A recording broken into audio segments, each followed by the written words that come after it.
الصلاة والسلام عليك يا جد الحسنين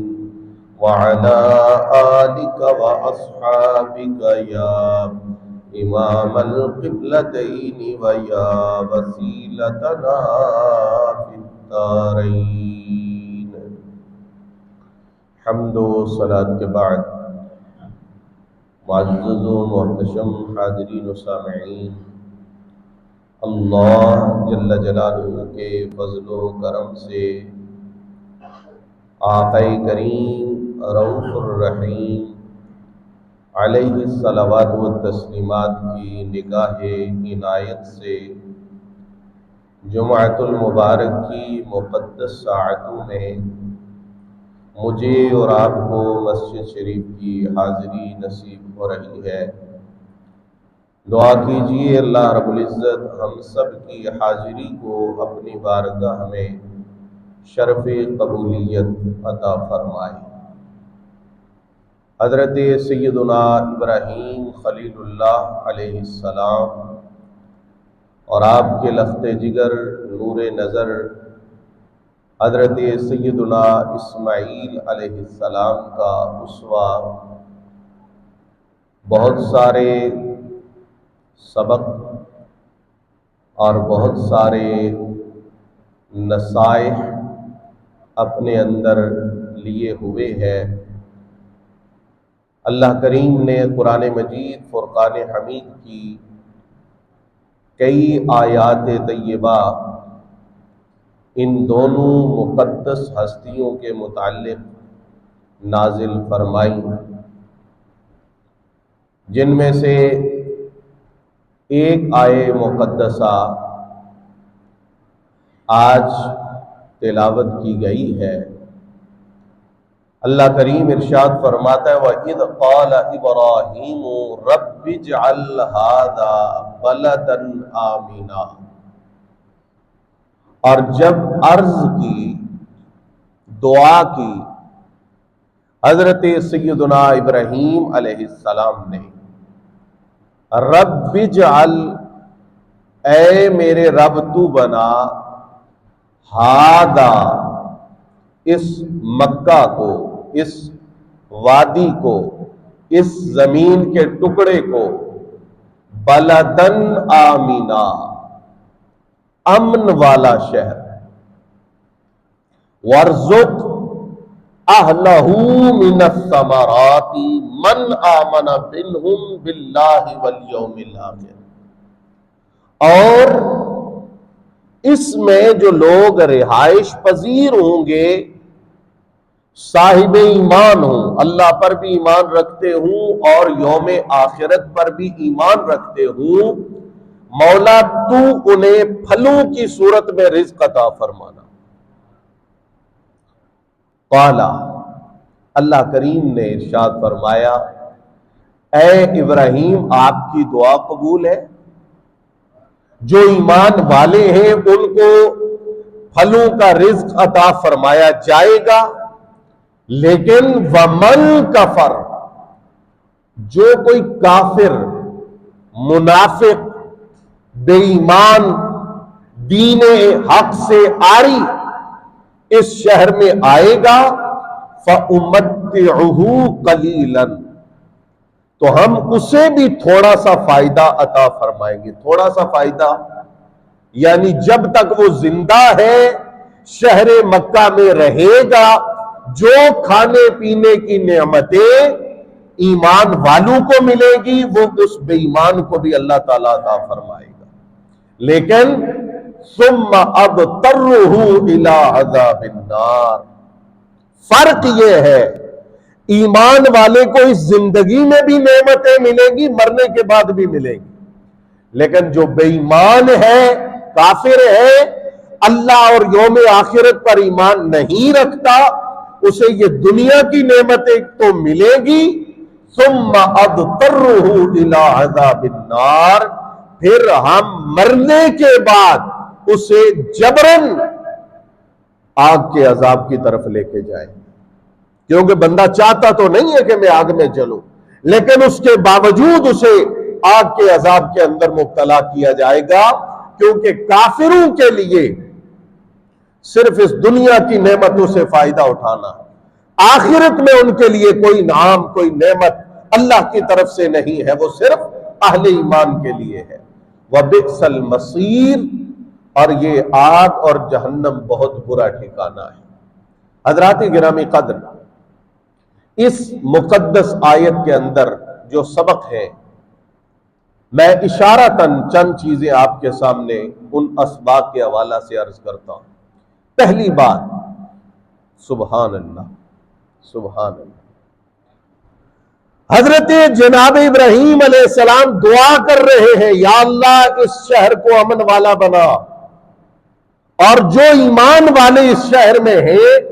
ان کو اپنی رحمت سے پھلوں کی صورت میں رزق بھی عطا فرما۔ لیکن یہ دعا کب کی؟ حضرت سیدنا اسماعیل علیہ السلام کو چھوڑنے سے پہلے نہیں، بعد میں۔ ہمارا ذہن یہ ہے، ہماری ترجیح یہ ہے کہ ہم اللہ سے جو مانگے پہلے اپنے لیے مانگے اور اپنے بچوں کے لیے، اپنی اولاد کے لیے، اپنے گھر والوں کے لیے مانگے۔ اور سیدنا ابراہیم علیہ السلام کا اخلاص دیکھیے، آپ نے پھل مانگے، امن مانگا، نعمتیں مانگی تو امت کے لیے مانگی، آنے والے اہل ایمان کے لیے مانگی، اور جب اپنے صاحبزادے کو چھوڑا تو پہلے کوئی سوال نہیں کیا، یا اللہ یہ سہولت ہو تو میں اسماعیل اور ہاجرہ کو وہاں چھوڑوں، یہ نعمت ہو تو میں اسماعیل اور ہاجرہ کو مکہ کے اندر رہائش پذیر کروں، اللہ کے توکل میں، ایسی وادی میں جہاں نہ پانی ہے، نہ پھل ہے، نہ کوئی کھیتی ہے، اپنے صاحبزادے کو اور اپنی اہلیہ کو لا کے چھوڑا۔ یعنی لوگوں کے لیے اللہ سے نعمتیں طلب کر رہے ہیں، اور جب اپنی ذات یا اپنی اولاد کا معاملہ آتا ہے تو پھر اللہ کی رضا پہ راضی رہنے کا اظہار کرتے ہیں۔ یہ ہے اخلاص ابراہیمی، کہا میرا بیٹا،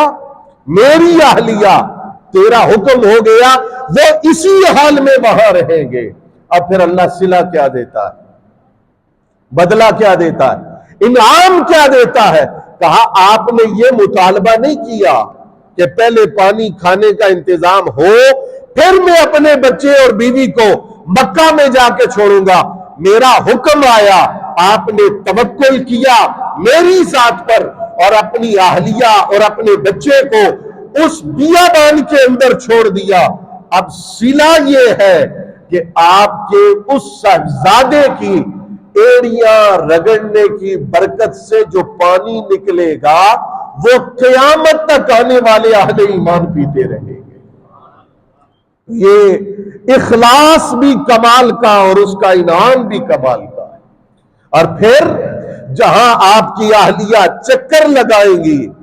اس صفا مروہ کو حج اور عمرہ کے اندر وجوبی حیثیت کے ساتھ شامل کیا جائے گا، اور آپ دونوں جس گھر کو از سر نو تعمیر کریں گے وہاں آنا قیامت تک لوگوں کے لیے حج کی عبادت کی شکل اختیار کرے گا۔ برادران اسلام، اللہ والوں کی آزمائش اور اللہ والوں کا امتحان بھی باقی لوگوں سے الگ ہوتا ہے، اور ان لوگوں پر اللہ کا انعام اور اللہ کا فضل بھی باقی لوگوں کی نسبت کہیں بڑھ کر ہوتا ہے۔ اب یہاں ایک اہم اور خاص نقطہ ہے، اسے سمجھنے کی کوشش کرنی چاہیے۔ حضرت جناب ابراہیم علیہ السلام پر یہ جو آزمائش آئی، بڑی آزمائش ہے کہ اپنے بچے کو جو دودھ پیتی عمر میں ہے دور چھوڑ کے آ جاؤ، اور بیوی تو جو بھی ہو انسان کو اس سے محبت ہوتی ہے، لیکن جس بیوی سے اولاد ہو جائے اس سے بندے کو زیادہ محبت ہوتی ہے۔ اب حضرت سارہ کے ہاں بھی اولاد تو نہیں ہے، حضرت ہاجرہ کے ہاں اولاد بھی ہے،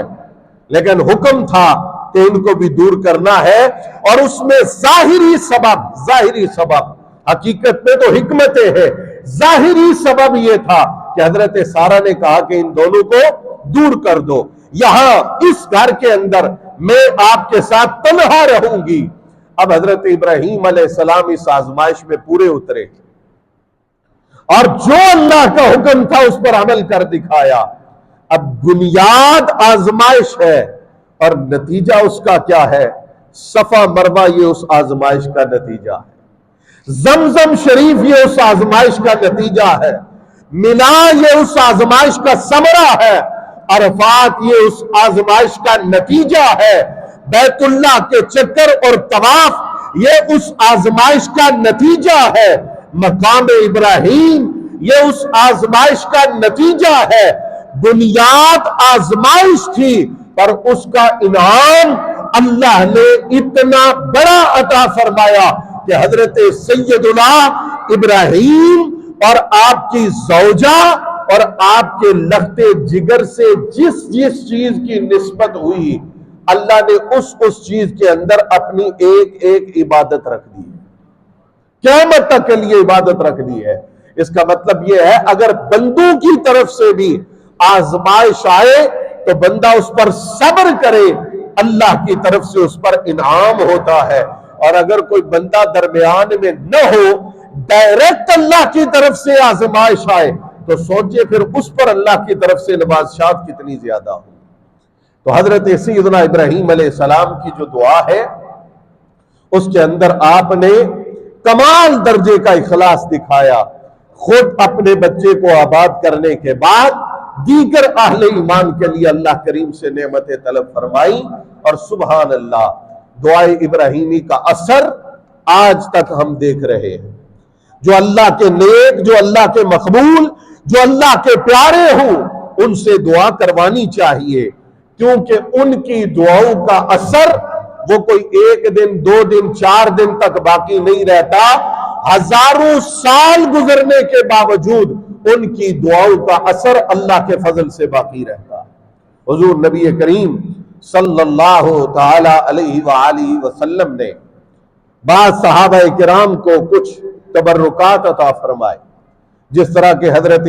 ابو ہریرہ رضی اللہ تعالیٰ عنہ کو کچھ کھجوریں عطا فرمائی، اور فرمایا کہ ان کا پردہ نہ اکھاڑنا، بس کھاتے رہنا، اور خود نہ کھانا، اپنے بچوں کو بھی کھلاتے رہنا، اور صرف بچوں کو نہیں، کوئی مہمان آئے اسے بھی کھلاتے رہنا۔ اور چند کھجوریں تھی، حضرت ابو ہریرہ حضور کی ظاہری حیات میں وہ کھجوریں کھاتے بھی رہے، کھلاتے بھی رہے۔ حضرت سیدنا ابو بکر صدیق رضی اللہ تعالیٰ عنہ کا پورا دور گزرا 2.5 سال کا، اس زمانے میں وہ کھجوریں چلتی رہی تھی، کوئی 5-10 ہی، لیکن خود بھی کھاتے، بچوں کو بھی کھلاتے، مہمانوں کو بھی کھلاتے۔ حضرت عمر رضی اللہ تعالیٰ عنہ کا پورا دور گزر گیا اور وہ کھجوریں چلتی رہی اور باسی بھی نہیں ہوئی، تر و تازہ۔ اور پھر حضرت عثمان غنی رضی اللہ تعالیٰ عنہ کا دور بھی گزرا اور وہ کھجوریں چلتی رہی، حتیٰ کہ فرمایا جس وقت آپ کی شہادت ہوئی حضرت عثمان غنی کی، بھگدڑ میں وہ گٹھلی جس میں کھجوریں، وہ ظرف جس میں کھجوریں تھی، وہ مجھ سے کہیں کھو گیا، اور اگر نہ کھوتا تو قیامت تک حضور کی دعا کی برکت جاری و ساری رہتی۔ تو یہ جو دعائیں ہوتی ہیں ان کو معمولی نہیں سمجھنا چاہیے، یہ وقتی نہیں ہوتی، ان کا اثر 2-4 دنوں تک نہیں ہوتا، بلکہ صدیاں گزر جاتی ہیں، اللہ کے مقبولوں کی زبانوں سے نکلے ہوئے کلمات کی برکتیں جاری رہتی ہیں۔ آج خطہ عرب کے اندر، بالخصوص مکہ مکرمہ اور مدینہ طیبہ کے اندر، ہر موسم میں ہر قسم کا پھل جو ہمیں میسر آ رہا ہے، یہ کوئی مینجمنٹ کا کمال نہیں، یہ حضرت سیدنا ابراہیم علیہ السلام کی دعا کا اثر ہے۔ اللہ رب العزت کے حضور دعا ہے کہ وہ اپنے ان پاکیزہ اور مقبول بندوں کے فیضان سے ہمیں اور ہماری آنے والی نسلوں کو مستفید اور مستفید فرمائے۔ وما علیہ الا البلاغ۔